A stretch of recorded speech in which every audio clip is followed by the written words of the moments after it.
Cette semaine, nos voisins du Sud iront aux urnes. Parmi les deux candidats à la présidence, il y en a un, Mitt Romney, qui est mormon. Nos voisins du Sud ont beaucoup de misère à imaginer qu'ils pourraient voter pour un athée, mais pour un mormon, aucun problème.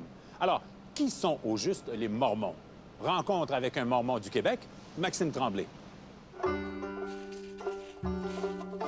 On les confond avec d'autres groupes religieux. Ils ont probablement déjà cogné à votre porte. Ce sont les Mormons. Mais pourquoi vous cognez aux portes? Mais premièrement, il faut clarifier que c'est pas tous les membres de l'Église qui cognent aux portes. C'est pas... Ce sont des missionnaires. Exactement. Ce sont des missionnaires. Un missionnaire, c'est un jeune homme, par exemple, de 19 à 25 ans ou une jeune femme qui a 21 ans et plus, qui peut partir faire un service missionnaire à temps plein, c'est-à-dire 2 ans pour les hommes, 1 an et demi pour les femmes. Où ça? Est-ce qu'ils choisissent où ils vont aller faire leur mission? Non, ils remplissent une demande, leur papier. Et puis, c'est les autorités générales, c'est-à-dire les apôtres, les 12 apôtres et le prophète qui reçoivent l'inspiration pour savoir où les envoyer. Moi, je suis allé à Los Angeles, par exemple. Hier, un de mes amis est allé au Congo. Mais qui paye pour ces voyages-là, ces missions-là? C'est nous. On travaille. Moi, j'ai ramassé beaucoup d'argent, des milliers de dollars pour partir en mission. Quand vous cognez aux portes, qu'est-ce que les missionnaires disent? Qu'est-ce qu'ils racontent? Comme là, je les vois faire au bout de la rue, là, mais qu'est-ce qu'ils racontent? Les missionnaires partagent un message ou invitent les gens à venir au Christ. Ça, c'est le message principal.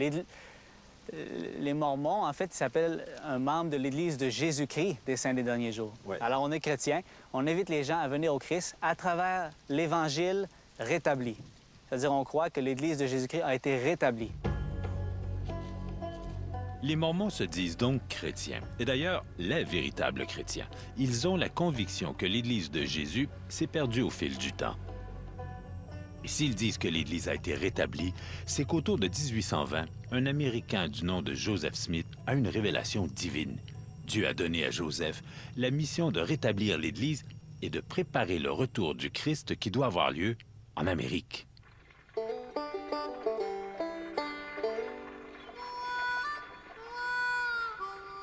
Au creux du 19e siècle, les Mormons vont prendre la route vers l'ouest. Certains diront qu'ils ont pris la fuite, à la recherche d'une terre d'accueil. Ce fut l'Utah. Ce sont eux qui ont fondé Salt Lake City. À partir de 2 ans. Ce sont de véritables missionnaires qui vont aux 4 coins du monde pour parler de l'Église de Jésus des Saints des Derniers Jours. Rien ne les arrête, même pas une porte qui leur claque au nez. C'est sûr que c'est normal d'être déçu un peu quand les premières portes se claquent, là. Mais vous savez, écoutez, ça fait partie de la game. Hein? Je pense que c'était la même chose du temps de Jésus, là. Ouais. Quand on prêchait l'Évangile, c'était comme ça. Aujourd'hui, ils sont 14 millions. Ils ne boivent ni café, ni thé, ni alcool. Ils ont renoncé, disent-ils, à la polygamie depuis 1889, mais ils paient la dîme. On dit que chez vous, les gens versent la dîme. C'est important, la dîme. Oui. Combien vous versez à l'Église? C'est 5, 10, 15 de votre salaire? 10 Ça vient... Du brut ou du net? Ah, bien ça, c'est la discrétion OK. des membres de l'Église. 10 Ah. Souvent, les gens nous disent comment tu fais pour arriver? T'as une famille, t'as une voiture, tout ça. Comment tu fais pour donner 10 de ton revenu? Moi, je dirais plutôt comment je ferais pour me permettre de ne pas donner mon 10 Dieu nous fait des promesses. Et lorsqu'il nous fait une promesse, il la tient. Et moi, j'ai la conviction que Dieu nous a promis certaines choses si on paye une dîme. Entre autres, de subvenir à nos besoins de base.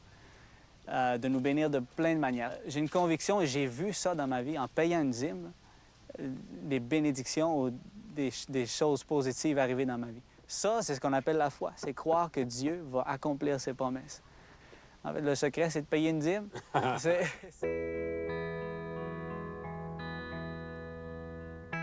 Beaucoup de gens connaissent les Mormons pour leurs travaux en généalogie. C'est que pour les Mormons, il est impensable qu'un membre de leur famille, fût-il un ancêtre lointain, n'ait pas eu l'occasion de se convertir à leur Église. Nos ancêtres, la famille est quelque chose de très important. Alors, on croit que le baptême est une ordonnance essentielle pour retourner en présence de notre Père céleste. Alors, au temple, lors d'une cérémonie secrète, ils font des baptêmes posthumes. Ils proposent à leurs ancêtres de devenir mormons, même s'ils sont décédés il y a 200 ans, peu importe qu'ils soient catholiques, juifs ou athées. On croit que de l'autre côté, ces gens-là ont le libre arbitre, ont la liberté de choisir, d'accepter cette ordonnance qu'on fait là pour eux ou non. The next president of the United States of America, Mitt Romney. Tout cet intérêt pour les Mormons vient du fait que Mitt Romney, candidat à la présidence américaine, est lui-même mormon. Plus jeune, sa mission, il l'a fait à Paris. S'il était élu président des États-Unis, ce serait bien une première. Selon la firme Pew Research Center, les Américains n'aiment peut-être pas l'idée de voter pour un athée, mais pour un mormon, pas de problème.